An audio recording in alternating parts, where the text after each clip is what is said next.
Thomas Spinal fait partie de la nouvelle génération de combattants poids lourds, la troisième génération de combattants depuis la création de l'UFC.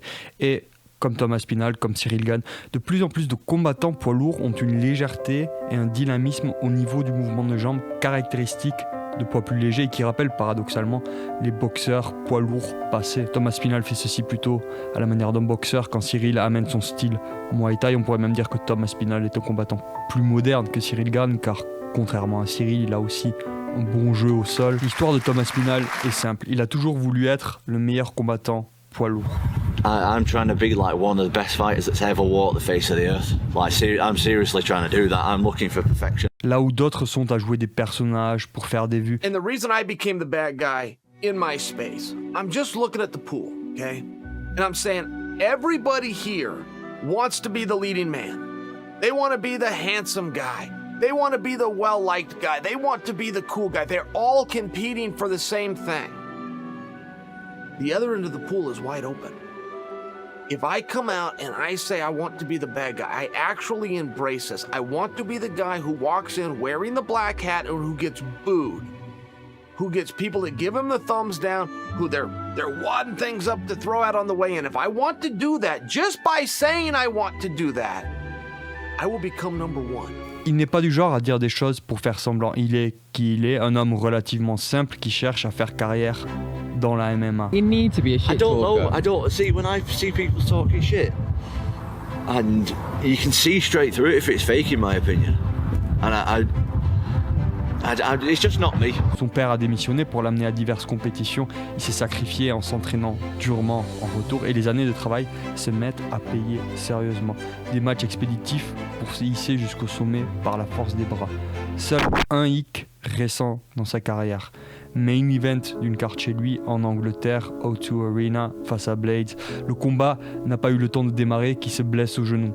Sauf que de suite après, il s'est recadré mentalement, a tiré les leçons de sa défaite pour être encore plus intransigeant avec soi-même. Somewhere I just got lost along the way and I felt like I had to say, yeah, a lot of the time when I wanted to say no, a lot of people got involved who shouldn't have been involved. I ended up agreeing to things that I didn't really want to do. I didn't really have the mental capacity to say no a lot of the time. Ce qu'il a démontré lorsqu'il a fait face à Tybura, un vétéran, sur une relancée avec une bonne série de victoires, interrompue seulement par une défaite contre Volkov. Et après ce combat, pas de doute, il était contender numéro 1. Toutefois, un combat pour le titre qui aurait déjà dû prendre lieu il y a longtemps, mais ajourné entre Stipe et John Jones en raison d'une blessure, du fait que John Jones préfère 10 000 fois se battre contre Stipe que Tom, fait que Tom est mis sur la touche, même si en bonne position pour se battre pour la ceinture unifiée. Mais s'il était déjà en position de se battre pour la ceinture unifiée, Tom s'est dit, tu sais quoi, je veux me battre, je veux rester actif, et il a accepté un match contre Pavlovich pour la ceinture intérimaire, pour essayer d'officialiser sa place déjà cimentée au top de la division poids lourd. Pavlovich est une machine à KO russe, mais qui était encore assez méconnue du public, avec une puissance terrifiante. Il te met au lit sans que tu puisses dire non, il te couche sans te border, mais tu ne peux pas bouger. Et pourtant, Tom a accepté le combat. Il a failli succomber à un coup bien placé de l'adversaire, mais est parvenu à gagner le combat et la ceinture intérimaire en utilisant sa vitesse et sa maîtrise de la distance. Tout le monde pensait qu'il allait gagner en utilisant son jeu au sol, mais il n'a même pas eu à recourir à cela. Mais même en étant devenu indéniable, John Jones cherche encore à l'aligner. Tout le monde connaît John Jones, un des plus jeunes champions de l'UFC qui a subi plus de défaites à l'extérieur de la cage qu'à l'intérieur. Pour autant que tout le monde aime balancer l'expression, un véritable pervers narcissique avec un bon côté psychopathe.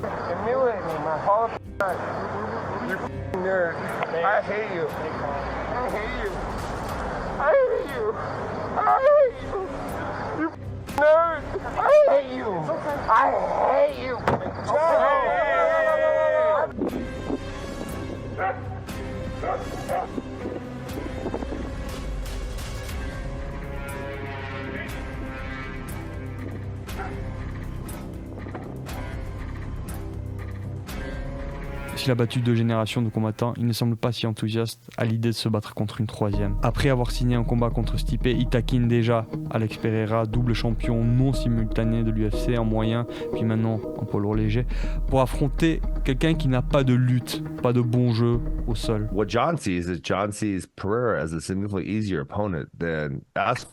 Aspinall. And for whatever reason, he does. There's no doubt about this. Because Aspinall is like, oh, that guy's big and strong, hits hard, it'll be tough to take down. And he wrestles. Aspinall wrestles. And he wrestles a little bit. And, he knows what he's doing on the ground. And he's seen Pereira and he's thinking, I can do the same exact thing that I did to Cyril Gane. Same thing.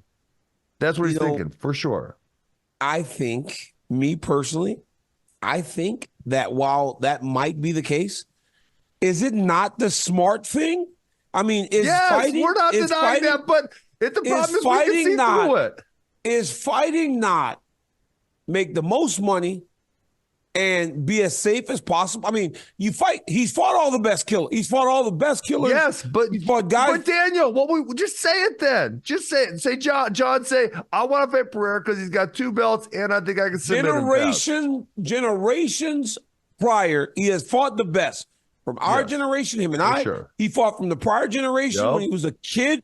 Now he's saying, why do I want to take on a 3rd generation of fighter? Because that is what Tom Aspinall is.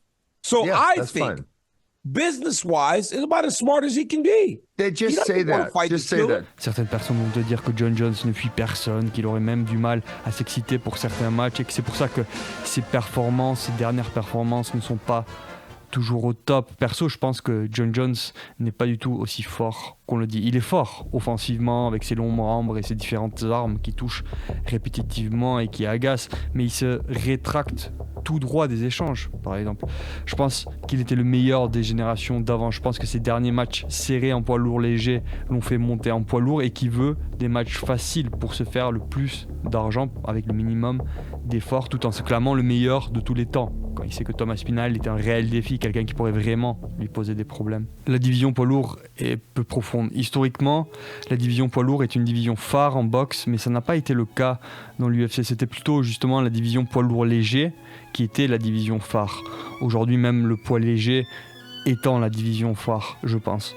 Maintenant, on a un champion poids lourd qui ne veut pas faire face au plus grand espoir de la division. Quand celui-ci lui court après, le cherche par tous les moyens. Chose improbable, on va avoir un champion intérimaire qui va défendre sa ceinture. Je crois que c'est la première fois de l'histoire de l'UFC que ça arrive, un champion intérimaire qui met en jeu sa ceinture au lieu d'attendre de se battre pour la ceinture unifiée. Mais ça en dit long sur Thomas Aspinall. Il faut le dire, Thomas Aspinall va de l'avant, montre son jeu, carte sur table.